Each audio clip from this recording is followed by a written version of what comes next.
Hello, citizens of Jacksonville, Florida. My name is Kate Hefner, and I'm a consultant for the building of the landscape corridor near your home. A landscape corridor can bring many benefits to the environment in your location. For example, it's a way for native species to travel and reproduce. It can encourage gene flow between different populations of a species, and it can even help reestablish a species in a location where it might no longer be found. As much as I think your community and the environment can benefit from the corridor, there are some consequences that come with the construction of landscape corridors, and I want you all to be aware of them. These corridors can allow for invasive species to spread and threaten the biodiversity of the environment. An invasive species is a species that's not native to an area, has no natural predators in that area, and has established a breeding population.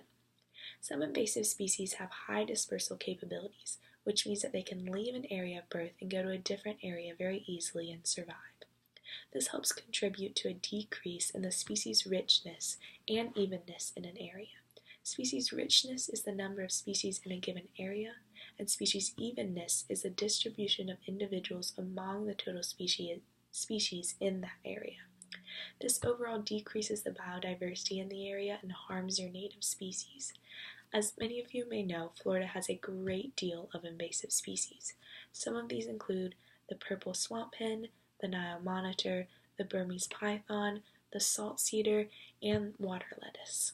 These species can cause harm to your local native species by using the natural resources and even being predators towards those native species. The invasives can also affect you, the citizens. They can adversely affect flood risk management, hydropower generation, water supply, and even limit recreational use. By building the landscape corridors, it allows for these invasive species to be able to move to different areas and create a larger habitat area for themselves.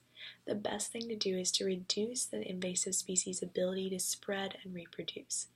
With something like a landscape corridor, it's going to have both positives and negatives, but overall I believe it will be beneficial to your community's native species. The most important thing is for you all to understand the consequences that come from it and how you can prepare for invasive species using those corridors. So thank you, and I hope you've had a great day.